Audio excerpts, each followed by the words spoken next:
Bueno, mis amigos, ¿cómo estamos? ¿Cómo anda la hinchada? ¿Bien? Espero que sí. Vamos a ver la parte número 8 de osteología del miembro inferior, lo que hace al hueso peroné. Es un hueso que no nos gusta a nadie, es medio complicado para poder describirlo en la práctica con el hueso en la mano, pero si uno conoce la teoría, ahí el problema, no se sientan a leerlo, por eso no lo entienden, van a ver que es muy sencillo, es un hueso pero muy fácil, no es difícil. Decimos que es un hueso largo que forma junto con la tibia el esqueleto de la pierna. Es un hueso finito y largo, extremadamente frágil, que siempre que hay una fractura de tibia, concomitantemente hay una fractura de peroné. ¿Por qué? Porque es muy finito y por sí solo no puede aguantar el peso del cuerpo. La tibia sí lo puede hacer, es decir, un golpe en la cara externa de la pierna puede fracturar el peroné y la tibia puede no lastimarse, no lesionarse. Pero siempre que hay una fractura de tibia, lamentablemente hay también una fractura de peroné. Bien, está ubicado entonces por fuera de la tibia, esto es derecho, siempre todo es derecho, esto es interno, esto es externo.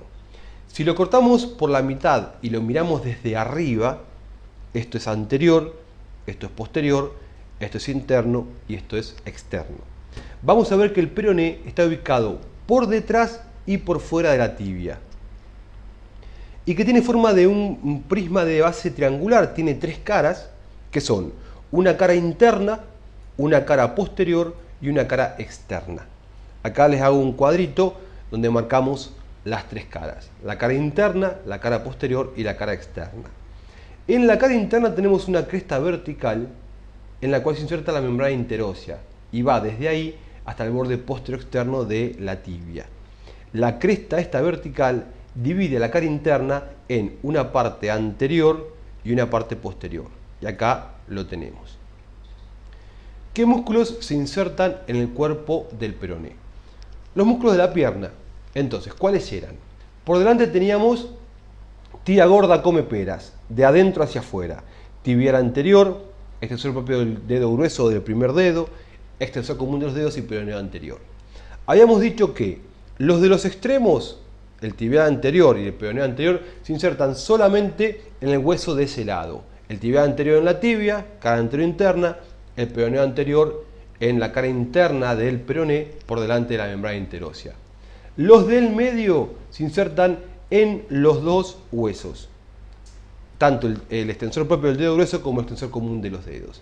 Entonces, ¿qué músculos se van a insertar en la cara interna del peroné por delante de la cresta vertical? Lo van a hacer el extensor propio del dedo grueso hacia abajo, el extensor común de los dedos hacia arriba y bien hacia adelante el peroneo anterior. ¿Qué músculos tenemos en la cara posterior de la pierna? Teníamos pofleco-tiflé. El popliteo arriba de todo, que no se inserta en el cuerpo, sino que lo hace en la parte posterior de la extremidad superior de la tibia por arriba de la cresta del sóleo, o sea que lo borramos, y nos quedan el fleco-tiflé, es decir, el flexor común de los dedos, el tibial posterior y el flexor propio del dedo grueso. Y acá pasa lo mismo, los de la punta van a cada parte, a cada hueso, y el del medio comparte inserción en los dos huesos. Es decir, el flexor común de los dedos se inserta solamente en la tibia, no se inserta en el peroné.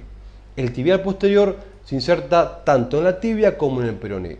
¿Y qué parte del peroné va a estar prestando inserción al tibial posterior? Lo va a hacer la parte posterior de la cara interna, a este nivel, tibial posterior. El flexor propio,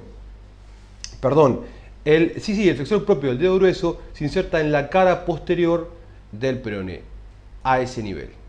Y nos queda en la cara externa sitio para inserción de los dos peroneos laterales, para el peroneo lateral largo y para el peroneo lateral corto. Yo sé que es medio quilombo aprenderse todos los músculos que se insertan en los huesos, pero la anatomía es así, uno va al principio estudiando cosas de memoria, pero que después cuando vea músculos, esos conocimientos que fue adquiriendo le sirven como conocimientos base para poder razonar conocimientos que vienen después. Además, cuando uno describe el hueso tiene que conocer qué músculos se insertan en cada parte. Más o menos quedó esto, capaz que lo tengan que ver 2 o 3 veces para poder entenderlo, pero bueno, nada. Muevan un poquito el culito que no hace mal. Perfecto, entonces, peroné. Si miramos el peroné desde su cara interna, esto es anterior, esto es posterior, la cara interna, acá se las amplío, vemos a ese nivel la cresta vertical. Habíamos dicho que hacia adelante se insertaban arriba el flexor común de los dedos, abajo el flexor propio del dedo grueso y por delante el peroneo anterior. Y por detrás se insertaba el tibial posterior. Estos son los 4 músculos que se insertan en la cara interna del peroné. Cara externa. Acá vemos el peroné visto desde afuera. Esto es anterior, esto es posterior, superior e inferior. La cara externa del peroné va a prestar inserción, como dijimos, a los 2 peroneos laterales. Hacia arriba el peroneo lateral largo y hacia abajo el peroneo lateral corto. Y la cara posterior no merece ni, es muy poco marcada, no nos importa muchísimo. Esto que se ve acá es la extremidad superior, que tiene forma de pirámide de base cuadrangular, de vértice trunco que mira hacia abajo y que en su parte superior tiene una espícula que es la apófisis estiloides, importante, se pregunta siempre, apófisis estiloides.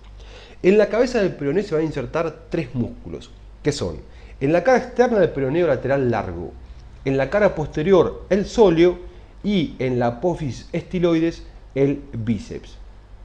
Importante, acuérdense, no es acuérdense, es acuérdense.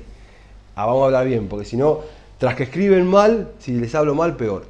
Entonces, ¿qué músculo se inserta en la apófisis estiloides de la cabeza del peroné? Se inserta el bíceps crural. ¿Cómo nos damos cuenta? Esto es importante porque nunca sabemos para qué lado va el peroné, cabeza para arriba, cabeza para abajo. ¿Cómo nos damos cuenta cuál es la cabeza, cuál es la extremidad superior y cuál es la extremidad inferior?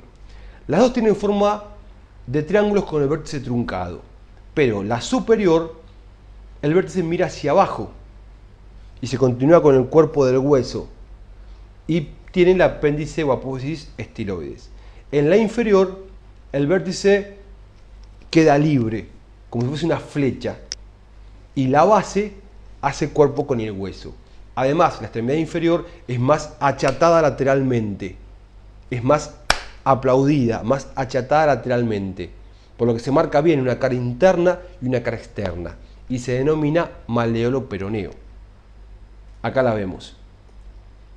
Esta es la vista externa, esto es anterior y esto es posterior, no presenta muchas particularidades, es convexa, ligeramente rugosa y salvo inserciones ligamentarias no inserta nada.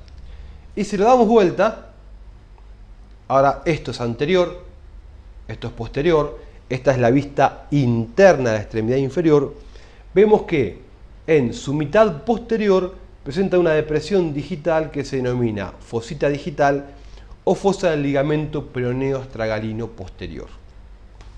Acuérdense que la fosa está siempre en el maleolo, está siempre en la extremidad inferior, o sea que va para abajo, mira para adentro y está ubicada en la mitad posterior de esta cara. Solo con la fosa tenemos los 3 parámetros para decir si el hueso es derecho o es izquierdo. ¿Sí?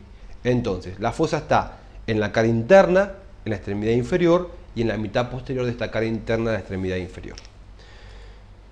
Bueno, el guachito acá saludándolos. Gente, me cansé con peroné porque lo tuve que grabar como 6 o 7 veces porque no salía. Les mando un abrazo y nada, estamos en contacto. Bye bye, adiós, arrivederci, manga de guachos. Chao.